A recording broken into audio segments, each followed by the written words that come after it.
Poddin My Noggin, hosted by CK Sims, creating a platform to elevate, educate, and heal by creating a space where people can share their stories of struggle, triumph, and redemption.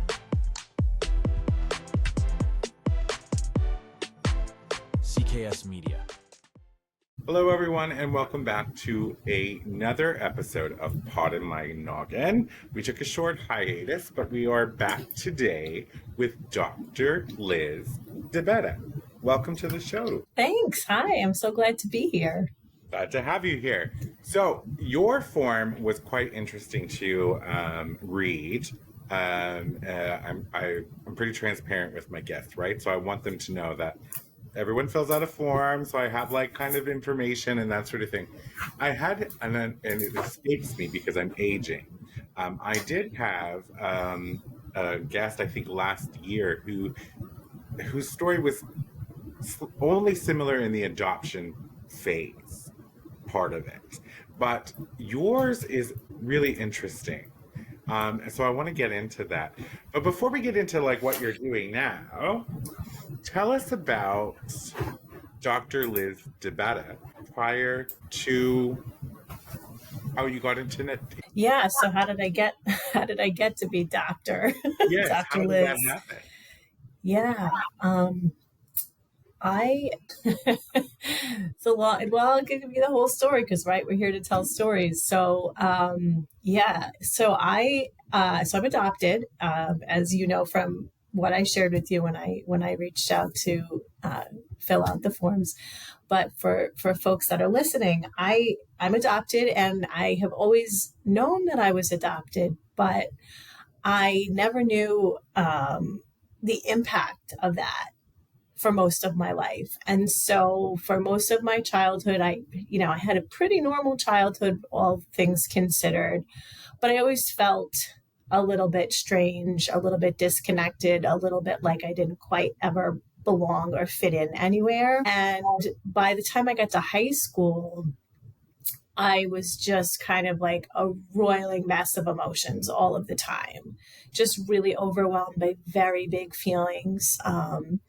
I cried all the time. Sometimes, I put this in quotes, like inappropriately. Like I remember being in like freshman English, and we were reading a short story called The Scarlet Ibis.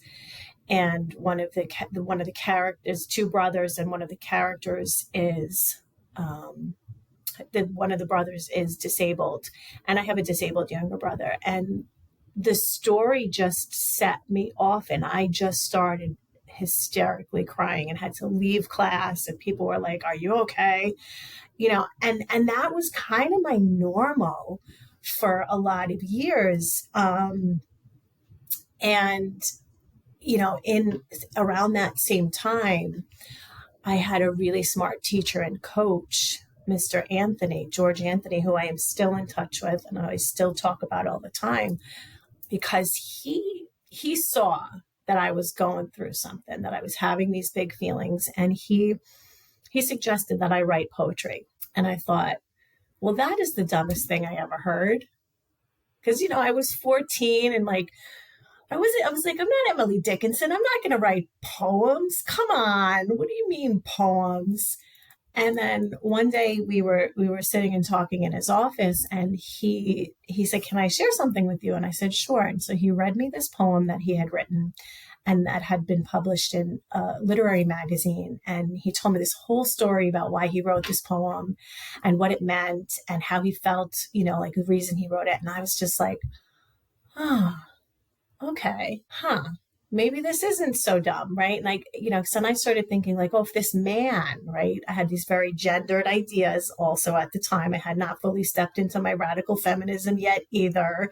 Yeah. And so I had this paradigm shift because I thought, well, if this man can be vulnerable and talk about his feelings and use poetry as a way to express some things that are inexpressible, and of course, like those were not words I would have used at the time, but in retrospect, right, I thought, oh, maybe this isn't so dumb. So I got a little notebook and I started writing very secret poems. They were just for me. I just wrote whenever I felt really overwhelmed and I had to get something out. And it was a place for me to put all of this stuff that constantly kept bubbling up. And I never shared that with anybody. It was just my own secret thing. Every once in a while, I would share it with a close friend if I felt like I needed, like, oh, I want you to know this, or I want to, want you to hear this. And I also, at the same time, started doing a lot of community theater. And so being able to pretend to be other people was also really helpful because I got to live someone else's life and I didn't have to deal with the questions that I had about my own life that I didn't even know how to articulate at that time.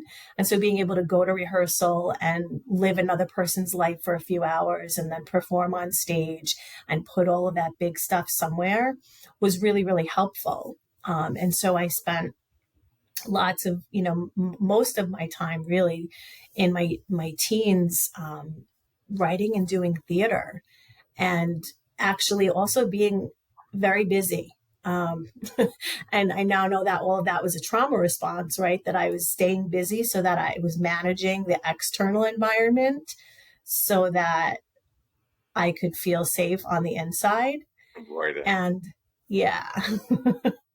So that's a little bit of that. I have a question for you. So, like, I'm listening and I'm thinking, for the people at home, like, you talked about, crying and big emotions and sometimes inappropriately. I know how you air quoted it. And I was like, I'm glad you air quoted it, because I'm like, well, they're emotions. So are there an appropriate time? But what, like, as a child, so I have questions for myself because I'm curious. Were you bounced at all, or did you end up in like a stable adopted family? That's a really good and important question. So I was in a very stable family. I did spend the first about 9 months in interim foster care because I had some health issues that they were trying to figure out. And I was born very prematurely, which was part of the reason for the health situations. And so that sort of first 9 months, I now know, and we now know, is very influential developmentally. And so like there was the disruption with my first mom shortly after I was born. And then, being in the hospital with various caregivers because of being in the neonatal intensive care unit, and then being in this interim foster family, which I know nothing about. I don't know who I was with. I don't know what that was like before going home with my adoptive family. So even though I ended up in a stable family, there were still several significant disruptions early on in my life. And so when I think about those big emotions and the way that things have always affected me, it now makes a lot of sense. Like I, intellectually and emotionally understand why. One thing, right? You like that security that you would experience in those first 9 months, and even after going to your adopted family, there's still that period of like, you know what I mean? So like I can imagine, I can think to what maybe a baby might experience, right? Like that need, that bonding, what we get, the nurturing, the sort of thing you were cared for, but by whom and how often did that shift? And you didn't really have a singular person to feel safe with. Yes. For people at home, can you describe how, I would, in my mind, as you're talking about, the crying and the big emotions, I would feel like sort of like maybe a heaviness. What is that? How you would describe that period of your life, that your feelings? Was it a heavy or? Yeah. I mean, the first poem I ever wrote is called "The Little Girl Inside of Me," and I'll share it with you because that I think explains a lot of what I was feeling. Alone and confused, shy and scared, big sad eyes looking out at the world, looking and searching, wondering what's to be. That's the little girl inside of me. And you were 14, you said? I was 14. Mm-hmm. I was sad. I was scared. I was confused. I was lonely. Right.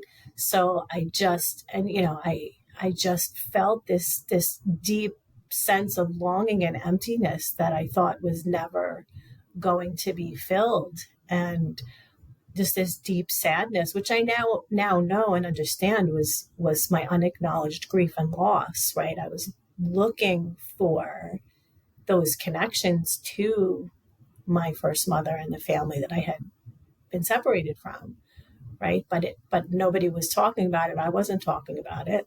I started therapy at that same time, and we never talked about adoption. It never came up. And I stayed with that same therapist for like the better part of 15 years, off and on, like consistently through my teens and 20s, and then off and on through my mid 20s to mid 30s, before I was like, this is not helping me. Wow. Okay. So you were in therapy. I'm leaning back now. This is my processing phase.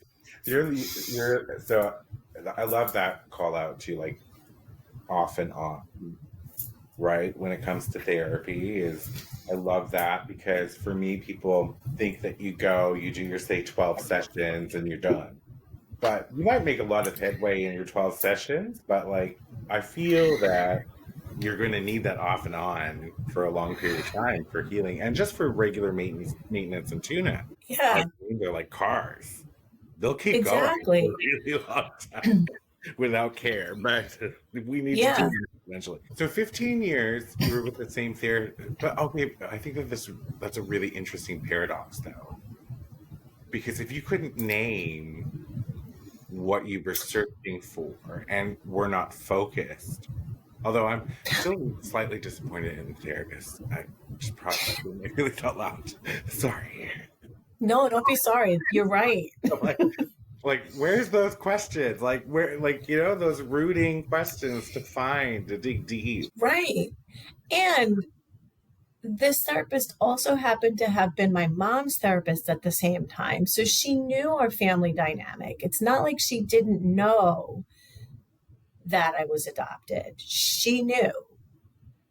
But it speaks to a significant gap in the mental health profession, because there's a distinct lack of adoption and trauma competent therapists. It's not part of most training programs. If they read, a couple of articles about adoption, that's a lot. Most of the therapists that I know that are adoption and trauma competent are adoptees themselves and have grown up and realized like there's not enough help for us. And so they've gone into the field. And if they're not adoptees, they're people that have sought out specific training to become competent. It's nutty. It's so nutty, because here I am, like, and in my award-winning solo show Unmothered, one of the things I say is I spent nearly 15 years in therapy talking about my mother, except I was talking about the wrong one. It's so interesting to me because sometimes I get a whole big, you know what, we're going to keep with that. I get some big emotions when it comes to therapist, right? I feel like everyone should have therapy in life. Yes. Kickstart 100%. Yeah, heal that process. But like, I am not, say, competency trained in the sense that, like, I didn't really know much about adoption until like last year when I had my first guest. I read some stuff on it.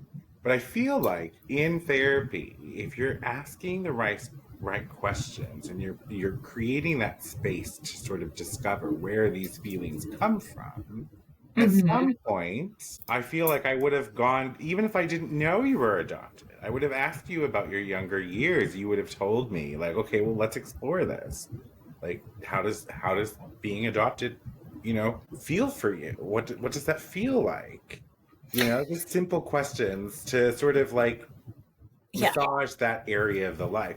And I look at it as adoption, competency as just cultural competency as well, because... Thank you for saying that. I say that all the time, that adoption is a cultural competence issue. Right? Like, yes.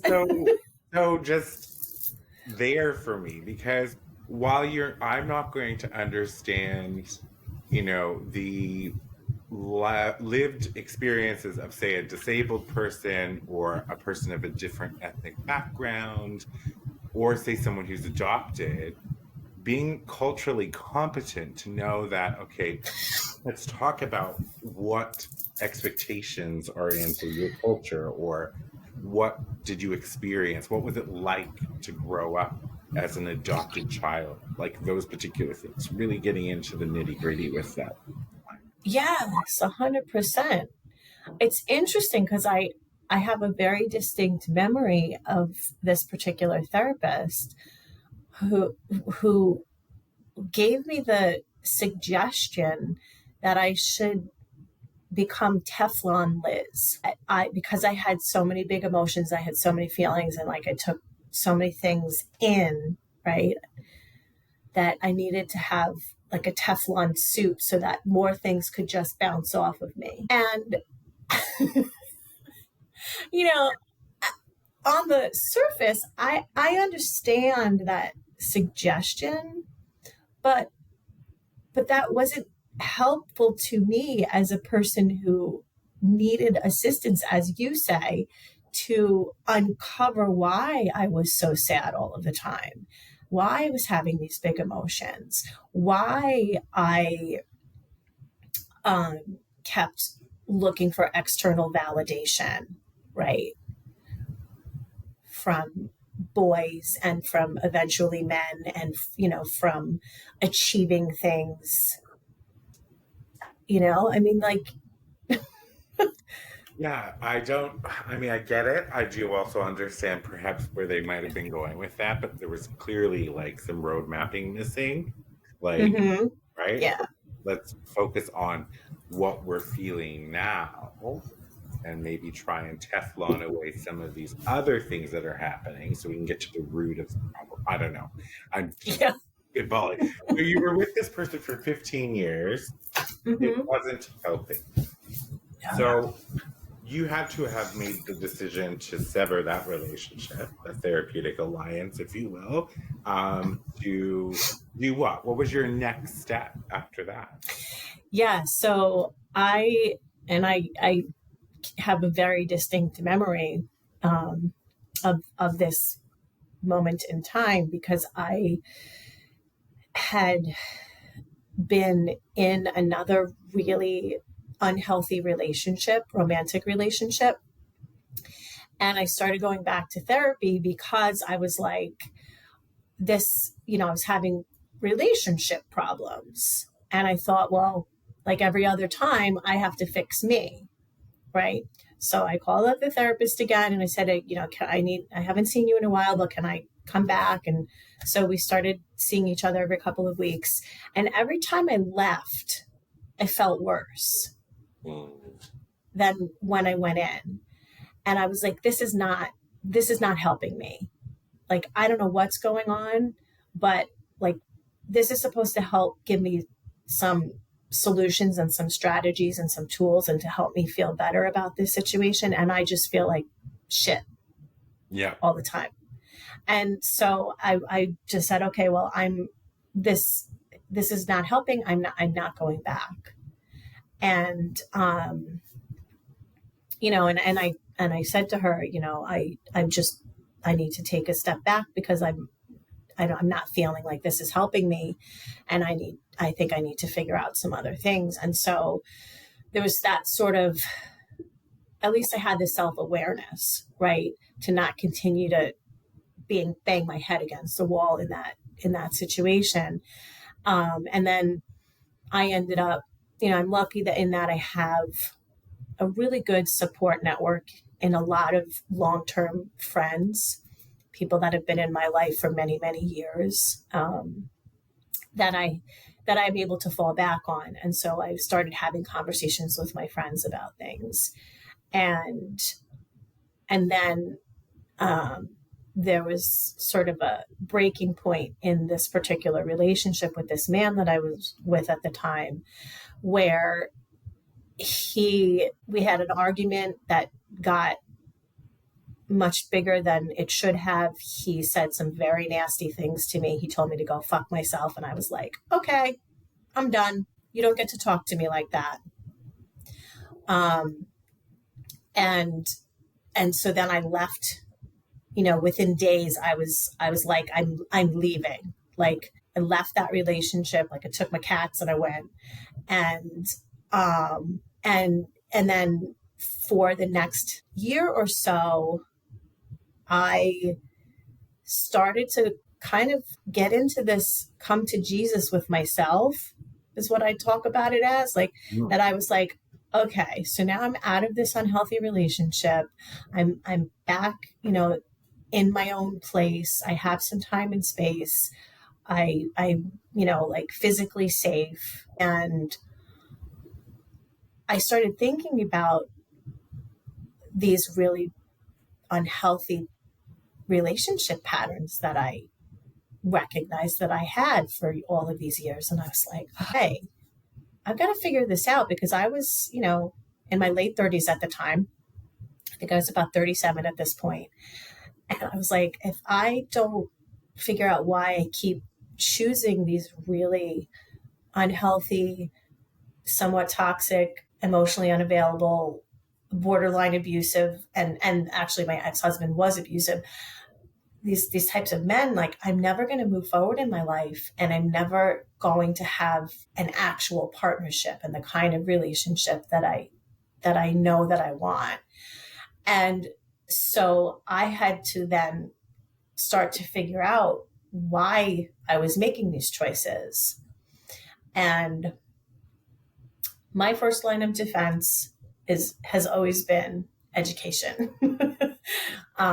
Whether it's, going to the library and finding a book on a subject and teaching myself about a theory or an idea or a concept, or it's literally like traditional, like going back to school. And I had not finished the last 2 credits of my master's degree, partly because of my abusive ex-husband, which is a whole other story for a different podcast, unless we have time tonight. But I finally had an opportunity to go back to school. And I thought, okay, good, because I know that I need to make some shifts in my life. I recognized that I had these patterns. Maybe, and then I started thinking like, maybe it's time for me to move to a different place and have a different experience of the world. So I'm going to finish this degree and I'm going to go back to teaching because I miss teaching. And so I started to make a different plan for myself. That helped me to feel like I was moving forward, right? Because I was doing something, I was taking action. Whereas before I had felt very, very stuck, it was like a hamster on a wheel going really fast all the time, but not getting anywhere. And so like my response to that was, well, I'm going to do something. So let me finish this degree, and then take these other steps. And so the interesting thing that happened in making that decision was that I, because I had been out of the program for so long, the coordinator of the master's program suggested that I take another class, even though I didn't need it. It wasn't a requirement. But she said it might be good for you to just take the class, be part of the department. So I said, okay, cool. And I don't know, to this day, I cannot tell you why she made the suggestion that she did, but she suggested that I take a class in autobiographical writing. And I thought, that sounds cool. Okay, sure. Sign me up. Let me write my check, right? And I had been writing my whole life, as I said earlier, and, but I had never taken a formal creative writing class. And I was really interested in this notion of like personal narrative and like life writing and, memoir. I was introduced to memoir in that class. And the big project for this semester was to write a long personal narrative. And I was like, what am I going to write about? I don't have a story. I was like, I'm not going to write about my psychotic ex-husband. Like, that doesn't feel good. I don't want to drag that ghost up again. Like, I'm not going to write about my multiple failed attempts to get to the Miss America pageant. That's not something worth writing. I was thinking about, what am I going to write? And then one night in class, one of my classmates was reading her story draft about her sister, growing up with her sister, and how they looked like twins, and they had all these similarities, and people always mistook them for one another. And I just sat there crying. And here's me at 38 years old, fully grown adult woman, like losing my shit in the middle of class. And everybody was like, "Are you okay?" And I was like, "I don't think so." And my professor was like, "Well, like, what's going on?" And I said, "Well, I'm adopted. I have no idea who I look like. I have no idea if I have siblings out in the world. I don't know who I look like. I've spent my life looking in the mirror and sometimes feeling like a stranger to myself. And obviously this is touching a nerve because I don't have any idea what this experience is like. And I have no way of finding out, right? Because all my records were closed and I didn't have access to anything." And my professor was like, "Why don't you write about that?"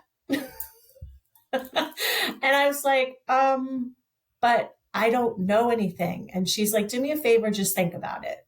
And I said, "All right, I'll think about it." Well, guess what I did? I chose to take that suggestion, and I struggled. I struggled to figure out how to tell my own story.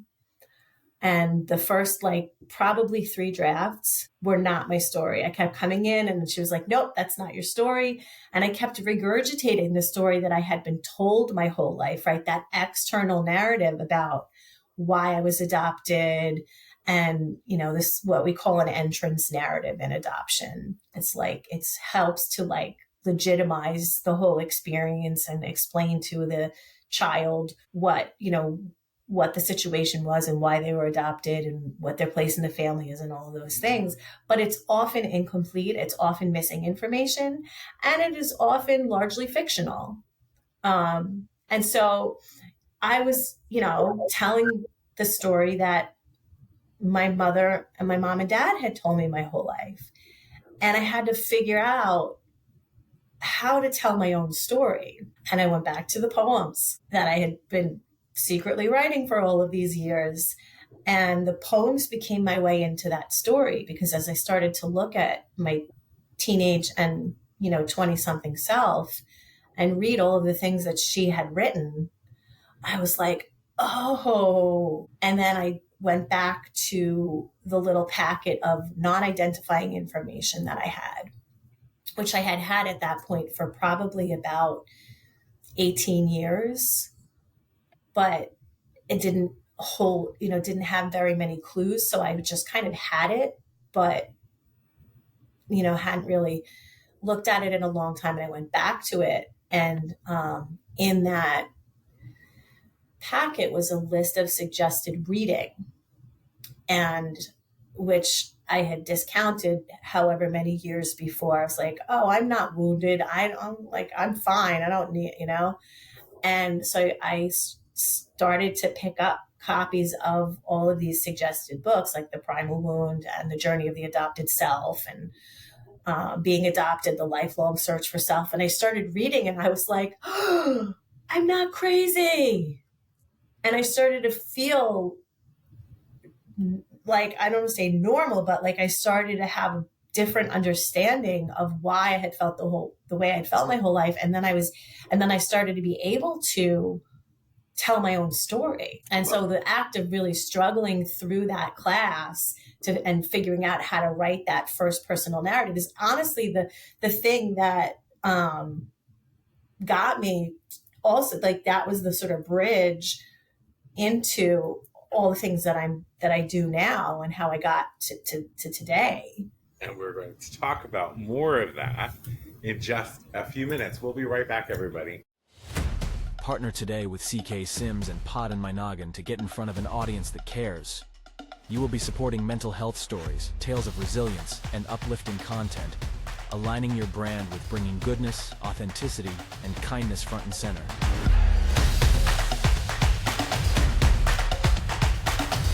This spot could be yours. Do you have a story of struggle and resilience? One that you want to share with others and possibly help someone through their own struggles? Find the link in the show description and fill out the guest form today.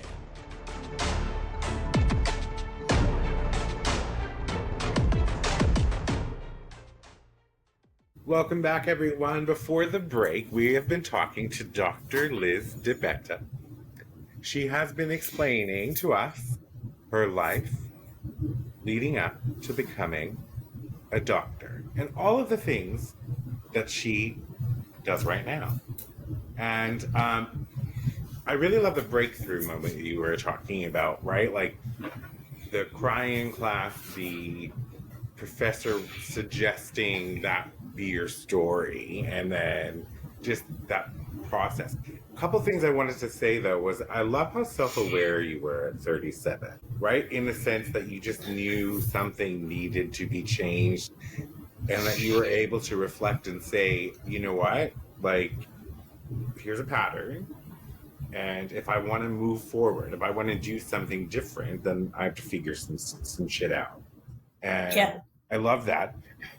I wish everybody could have that moment of clarity, that moment of realizing, okay, because I had my moment, right, at 35, after a life of fuckery, if you will. But 35 was my moment, and I was able to rearrange the stars, I guess, really, in my life, which it sounds like you've been able to do in yours as well. So you had a master's, you did your memoir. No, you already said what it was. Autobiography Personal. course, and then a personal entrance. I wrote a personal narrative. Personal But it was based off of like figuring out how to not regurgitate my entrance narrative. There we go. And that what's so interesting about that too is that you had the resources to do that for 18 years. You didn't realize. Mm-hmm. And it wasn't until reading those books on adoption and identifying the self as an adoptee. I'm paraphrasing, I can't remember all the names, but that you were like, what? This is a part of my story. This is like, wait. I'm like, oh, maybe I am wounded. You had said earlier you weren't wounded, or maybe I do have issues. Yeah. I mean, because I think I remember, when I initially got that packet in the mail, when I'd sent away for it, I was in college at the time, and I was probably about 21 years old, and had, been having some issues at that point. And a friend of mine said, well, have you ever tried to find your biological family? Do you know anything? And I didn't. And I said, no, I haven't tried, and I really don't know anything. And then she said, well, maybe it would help to find something out. And so that, as I said, I have some really good people in my life, and have had at different ages and stages. And so that at the time at 21, that, inspired me to at least try to get some information. But this was also like, 1998 and, the internet wasn't what it is now. So that, like, when I got the information, there was very little I could do with it because I couldn't search. I didn't have the money that they wanted me to pay them, to help me find information. And there was a disclaimer that there were no guarantees. And so I probably also looked at that list of suggested resources and like looked at the title, The Primal Wound, and thought, oh, I'm not wounded. Like, what is that about? Without having, explored what those titles were about or anything like that. Just kind of like, I'm 21, I've got other shit to do. So I'm just going to keep doing my other stuff and put this away for a while, but then, return to, to some of those realizations and those patterns. And like, I knew like that I had this information, and maybe there was something different in there, or, that something new that I would discover, and being able to then come to those texts and get an intellectual understanding for the first time, and be able to see myself reflected in what those books were telling me that all of the stuff that I have felt my whole life, like there was a reason for it and there was a name for it, and that this very real thing had happened, that I had been separated from my mother at birth and handed over, to strangers. And I don't say that, to be callous or cold. Like that's the reality of what adoption is. And and then to spend my whole life not talking about it, like we talked about it to an extent in my family, but there wasn't a lot of information. Mm-hmm. And so it just became a thing we stopped talking about. And then it became a thing we couldn't talk about, over time. And so when I started to come into that sort of consciousness about all of this, it was still a very solo journey because I couldn't talk to a lot of other people about it because they wouldn't understand, right? And they weren't going to read those same books. And so I had, but those books and that reading really helped me to situate myself and understand that there wasn't anything wrong with me, right? That there was something wrong with the situation. And like in narrative writing, there's a really famous personal narrative writer, Vivian Gornick, who has actually a whole book called The Situation and the Story. And that's the lens through which she teaches personal narrative, that there's always a situation and then there's the story, right? And so like I was starting to figure that out. Like here was this situation and then what was the story or stories that were attached to it. And how could I start to rewrite that story in a way that made sense to me, and that was about me, that I could be the subject of instead of the object in. Love this. I love how you said to you, like, most times in life when you were curious or you needed to do something, you just either went and got a book on it or just learned about it, right? And that's why I ended up with a diploma in counseling psychology, not a doctorate or a degree. But I did that because I wanted to understand I was so broken. Right? Like, that was the thing. I just, like, what is wrong with me? And why? And how can I fix it? And it helped a big amount. And what it also did was prep me for things unknown, like just conversing with people, having conversations, right? Like just listening to people's stories, connecting with them, holding space, like all of that sort of thing. You did your master's, you wrote your personal narrative. How did the doctor part come about? Yeah, so at the time that I was finishing that degree, I at this point in time, like in that year or so where I had left that terrible relationship and started to begin to figure all this stuff out and then went back to school, I took a big, like probably close to a year break from like dating. I was like, I gotta not even deal with that aspect of my life until I start to figure out some me stuff. And then I was feeling like, okay, maybe I'm ready to kind of start meeting some people again. And I happened to meet my partner, who's my partner now. And we've been together for nearly 10 years. At that time when I was finishing that degree, and about 9 months after we started dating, he got a tenure track job offer in Utah. And so we were living in New York City at the time, and we decided to go to Utah. And I had then by that point, officially graduated with my master's degree. And I knew that I wanted to go back to teaching. And so once we got to Utah, I ended up getting hired to teach at the same university. And, very shortly thereafter, I realized that, this was a thing I wanted to keep doing, that I was really enjoying teaching again. And I loved teaching in higher ed, and it, everything felt good. And I thought, well, if I want to stay in this space, I should maybe think about getting a PhD. And I had always kind of secretly thought about that for many, many years, but I never fully entertained it. I always thought, that seems like a really big reach. I don't know if I can do that, even though I have always been a good student. And so one night I came home and I said, I think I want to get a PhD. And he said to me, why not? And I said, okay.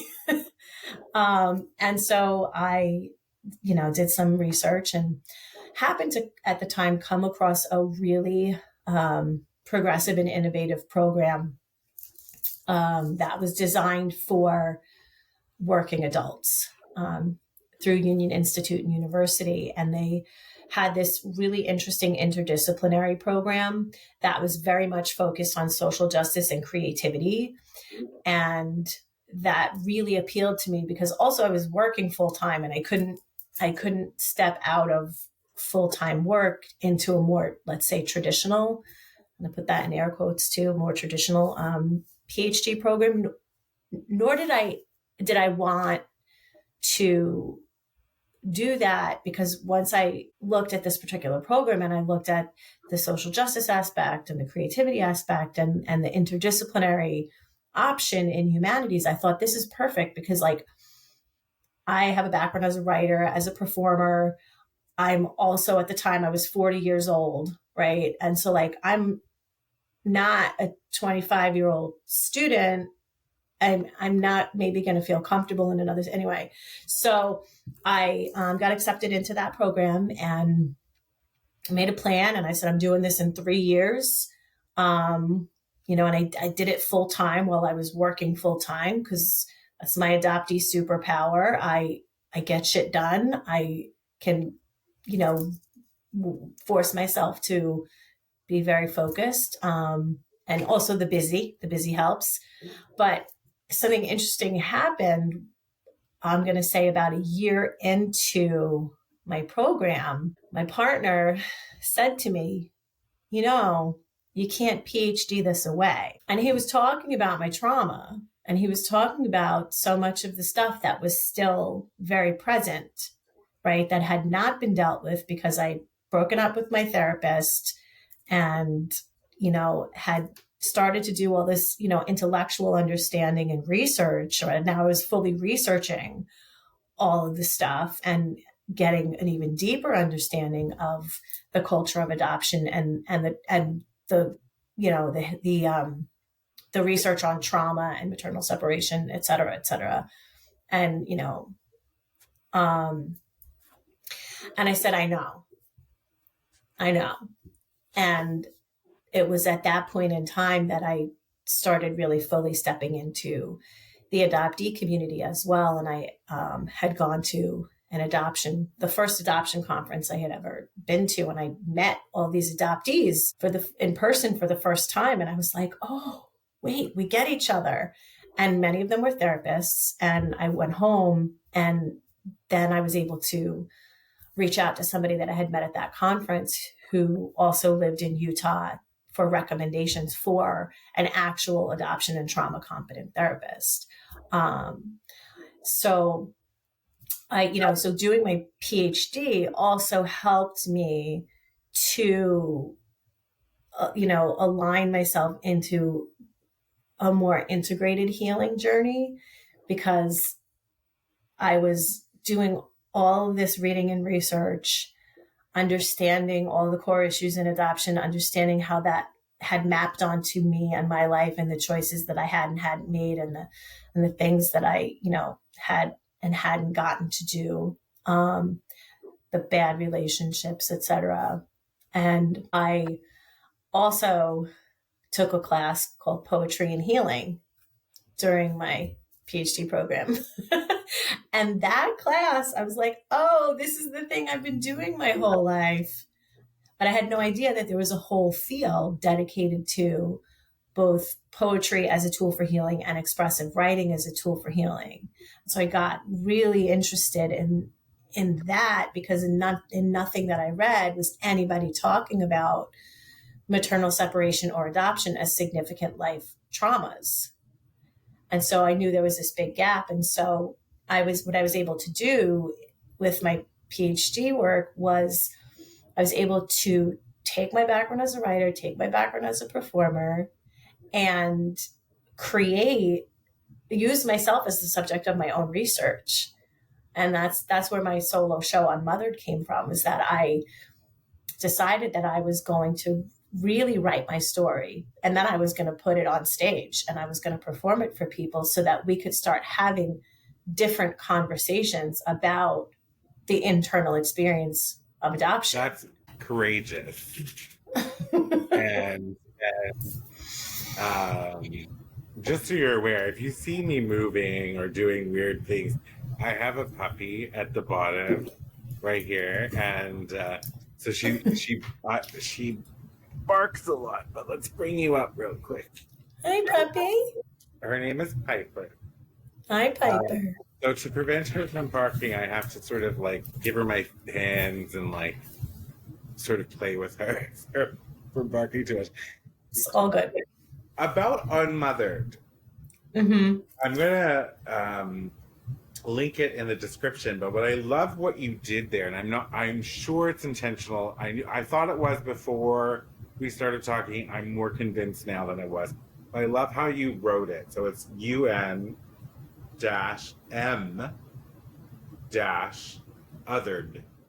Mm-hmm. And I mean, you felt others throughout your life because of... Yeah. I mean, and that was a completely intentional choice, and good on you for picking that up immediately. Most people I had like ask me about it and I have to explain it. But I love when people ask me about it because it's important. It was like a very deliberate rhetorical choice. The dashes in the word indicate the disruptions that happen in adoption, right? The disruptions and the detachments. So there's a disruption in the relationship and the attachment to the first mother, the biological family. There's also a separation, or you can use the word separation as well. Any of those words fit here. So like the separations or the disruptions or the detachments, but there's also a separation between adoptees and the adoptive families that they end up in. And adoption makes unmothers of first mothers. They become unmothered in the process.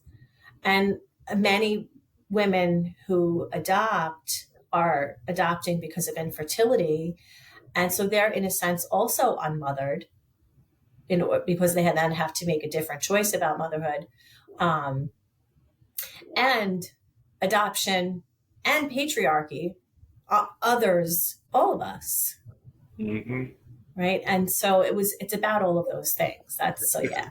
Really quite lovely to hear you talk about all of the nuances that are in that title, right? Because I hadn't even thought about or considered the dashes representing disruption, or that unmothered wasn't just a cheeky sort of way of saying something, but that your biological parent mother was unmothered. Mm-hmm. So that's just very fascinating and very just layered, like delicious. That's the word I'm looking for. It's delicious. You know what I mean? Something you can keep your teeth in and feel like, oh, there's so much to unpack in that. And it's, you know what I mean? But not delicious in like, I don't know. Not what I mean is I'm not trying to be insensitive towards what came to that. What I meant is that it's just a great one. And so this is you have written several books as well now. I have one book and lots of articles. Okay. So adult adoptees and writing to heal. So that's the book. That's the Right? book.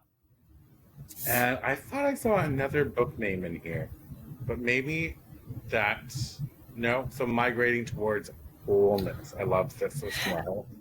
Yeah, that's the subtitle of the book, but now that's the name of my business, and the work that I do is called Migrating Toward Wholeness, which is came out of the book essentially.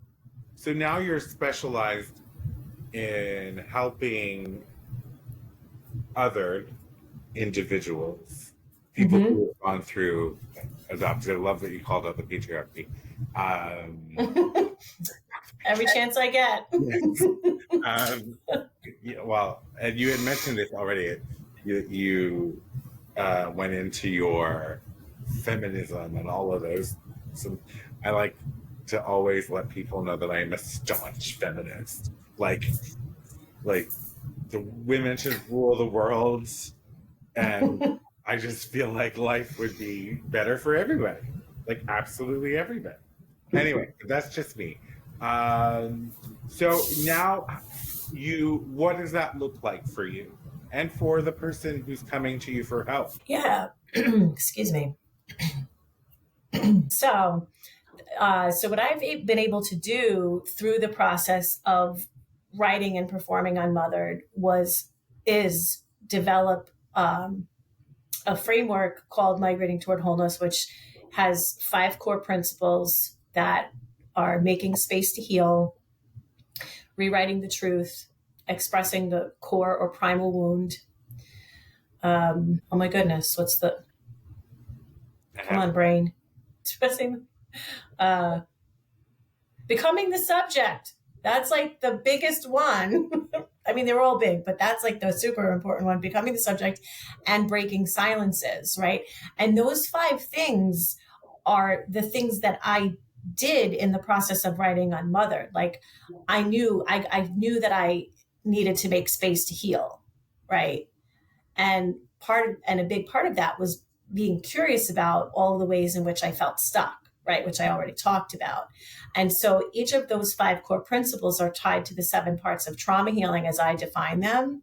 And so when we go through the process, so what I do with folks is I work one-on-one.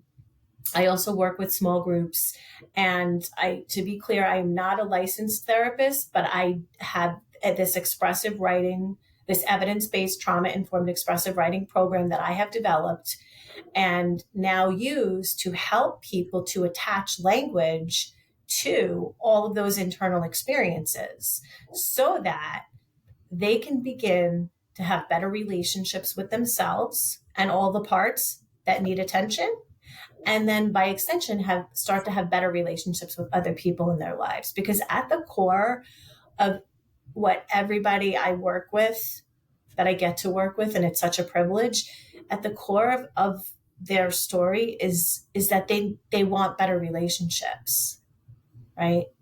And that's a basic human need. And it's because, so at least for those of us who are adopted, or who have had significant early childhood trauma, there's a missing piece, and there's a lack of a sense of safety. And so what I do with Migrating Toward Wholeness is I create a really safe container in the small group process or in the one-on-one process for people to start to express all of the things that have been unexpressed. And we use 2 specific kinds, actually 3 specific kinds of writing. We do a lot of self-reflection.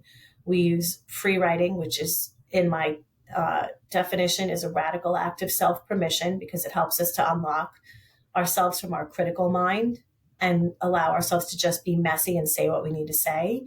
And then we use acrostic poems, which become really neat containers for big emotions and help us to process through some of the big stuff that comes out in the other types of writing. And then all that works together over time to help people develop a new narrative.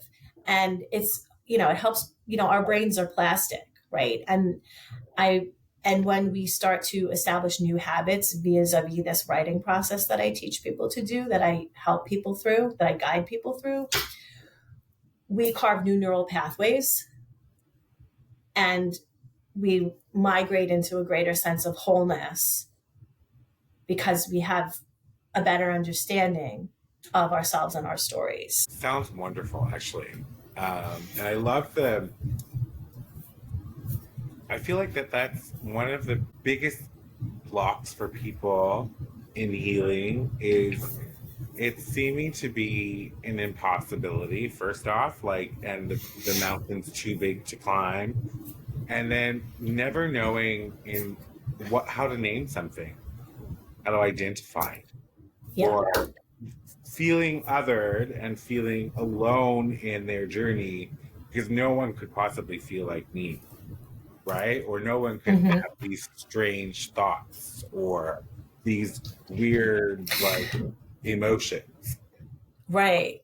But it's one of those things. Like I feel like I said earlier, I'm like everyone should have therapy. People need to talk more, right? And what's interesting, I'll give you an interesting concept, right? Because we were talking about feminism. Men need to talk more, and we need to create spaces where not talk at people, because they do that already very well.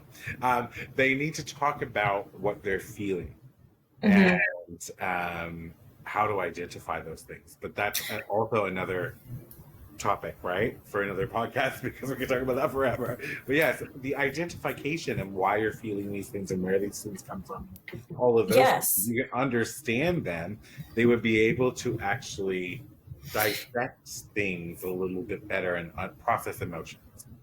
Yeah.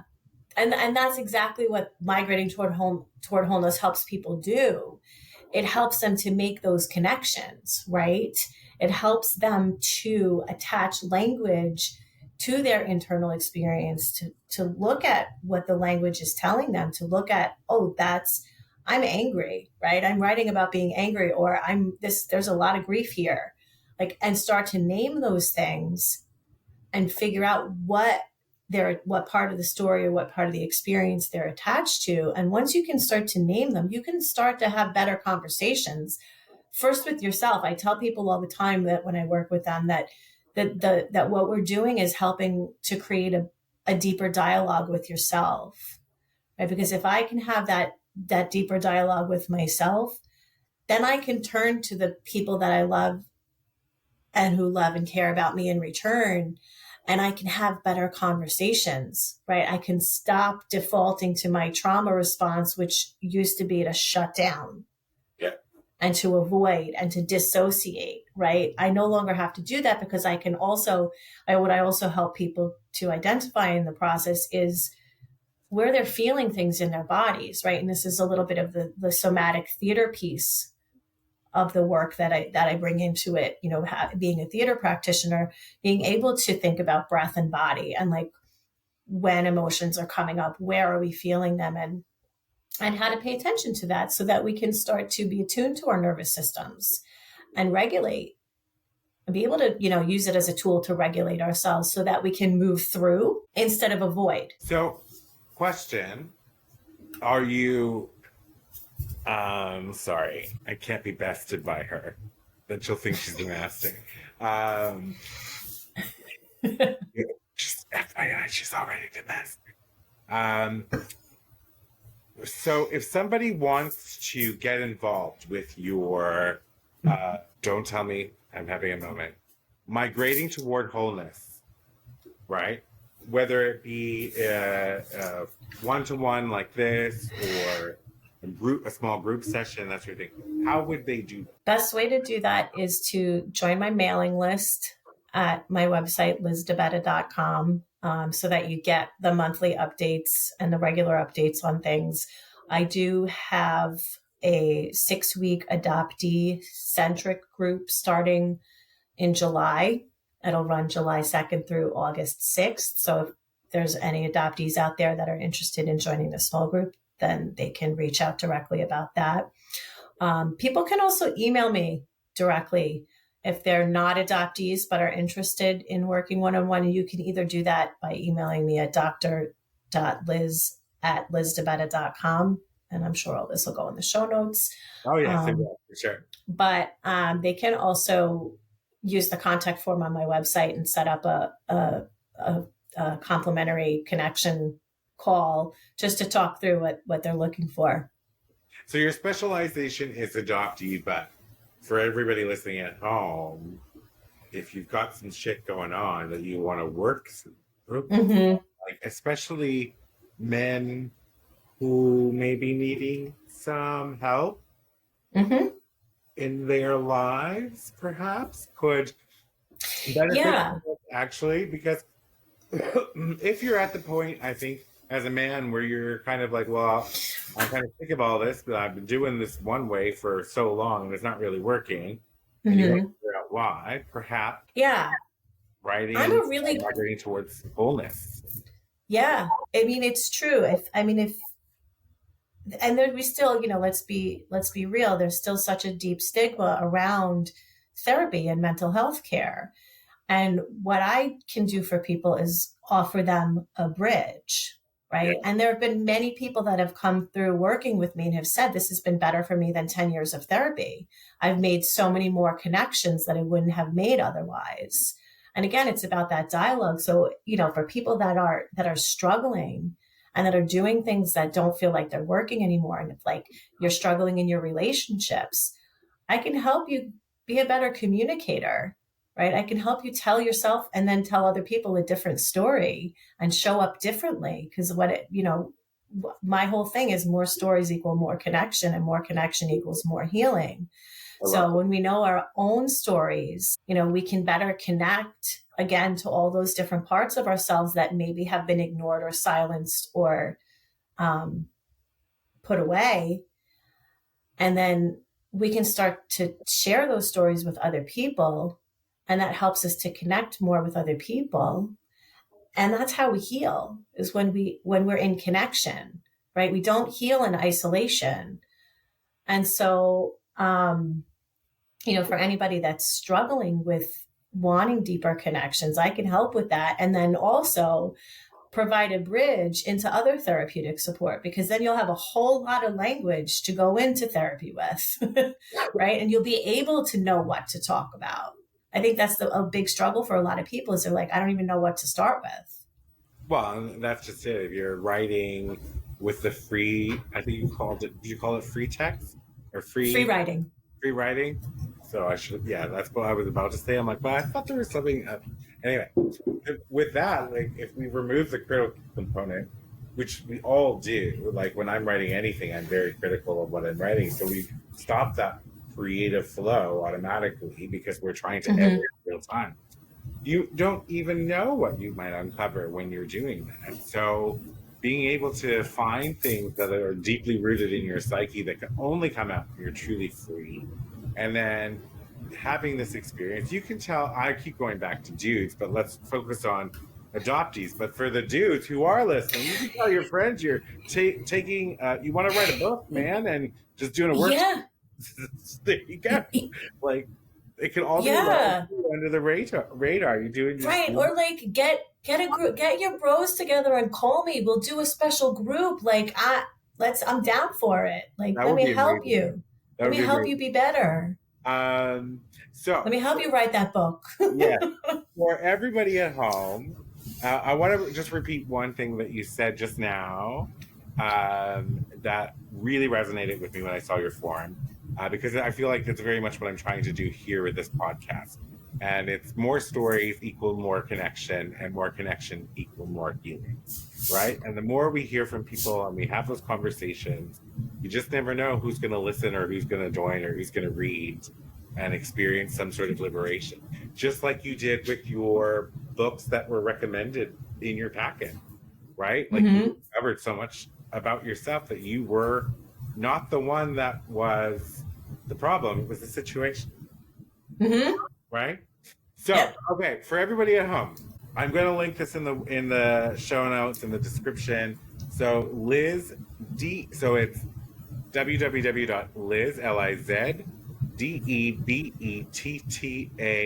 www.lizdebetta.com. You'll get that there. The book is Adult Adoptees and Writing to Heal. The subtitle is Migrating Towards Wholeness, which is also the name of the program that Dr. DeBetta is doing right now.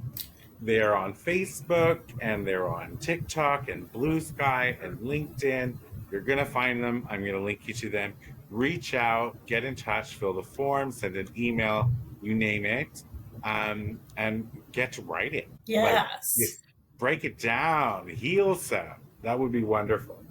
Thank you so much, Dr. DeBetta, for being on my show today and this wonderful conversation. I wish you absolutely great success in this, and that you can help facilitate healing in thousands and thousands of people. As the world needs right now more than anything is healing. So yes, thank you so much. And that is my purpose, to help as many people heal as I can. So thanks for inviting me to have this conversation. This has been super wonderful. It has been wonderful. Thank you so much. I wish you the best. For everybody at home, until next time, get out there and live your wildest dreams. For media and sponsorship inquiries, email info@cksims.com or visit cksims.com and fill out the contact form. Be sure to subscribe so you don't miss an episode. A new episode airs every Saturday. CKS Media.